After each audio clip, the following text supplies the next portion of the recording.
a bad show.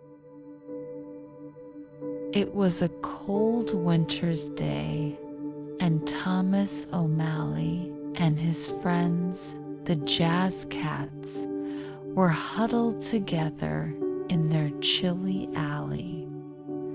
The icy wind whistled between the tall buildings, and the air felt sharp and biting. The cat's fur puffed up as they tried to stay warm, but the cold crept into their paws and whiskers. "I wish we could go on a holiday to the sunshine," sighed one of the cats, wrapping his tail around himself like a scarf. "I'm so cold, my whiskers might freeze." "Yeah," grumbled another, shivering.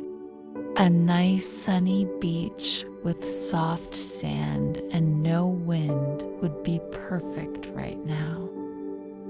Thomas, always the dreamer, wasn't about to let the cold dampen his spirits.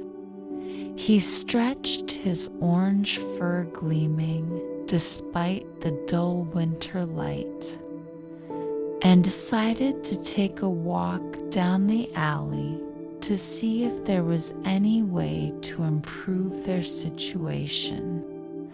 As he strolled along, his sharp green eyes caught sight of something colorful fluttering on a wall. It was a poster, its edges torn and flapping in the wind. Thomas squinted to read it. Most of the words were faded, but he could make out a few. "Cat, show 100 pounds prize market, the 16th of January. Thomas's heart leaped with excitement. A cat show, a prize, pound 100. That's just what we need, he exclaimed. His tail flicked with excitement as he imagined all the things they could do with the money, especially taking that long-awaited holiday to somewhere warm and sunny. Racing back to the group, Thomas announced his grand plan. "Everyone, listen up. We're entering a cat show, and if we win the prize money, we'll finally be able to take that holiday we've all been dreaming about." The Jazz Cats stopped shivering and looked at him in surprise. "A cat show?" asked one of them skeptically. "What's the catch?" "First," said Thomas with a determined gleam in his eye, "everyone needs a bath and a good brushing." The alley fell silent. The cats stared at Thomas in horror. "A bath," groaned one. "Are you kidding me?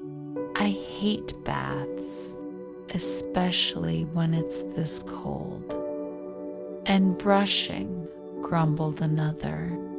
"It makes my fur stand on end. I look like a puffball afterward."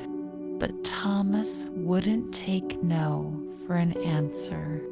"If we want to win, we have to look our best," he said firmly. "Now, come on, trust me." Before the cats could protest further, Thomas herded them toward a nearby icy pond. The water sparkled in the cold sunlight, but it looked freezing. One by one, Thomas dunked each cat into the chilly water. They squirmed, yowled, and tried to escape, but Thomas held firm, scrubbing their fur until it was squeaky clean. "This is torture," wailed one of the cats, shivering as Thomas dried them with an old worn-out towel. "Hold still," Thomas ordered, brushing their fur with a battered old hairbrush. The cats wriggled and grumbled, but by the time Thomas was done, they looked like completely different felines. Their fur shone in the winter sunlight, and despite their glares, they were undeniably a handsome group. "There," Thomas said proudly, stepping back to admire his work. "Now we're ready to win that prize." The cats, still shivering, muttered under their breath as they followed Thomas out of the alley and toward the marketplace. Snow crunched under their paws as they walked, and the promise of the 100 pounds prize kept them moving forward.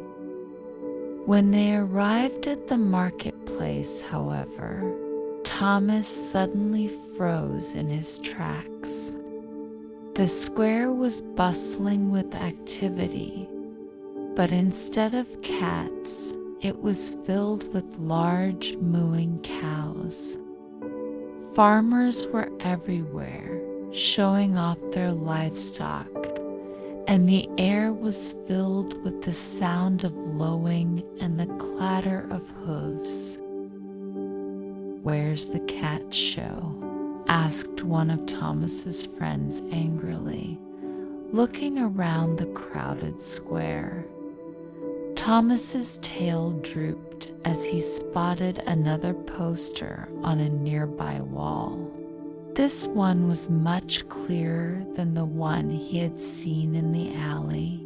It read, "Cattle Show 100 pounds prize." "Oh no," groaned Thomas, covering his face with his paw.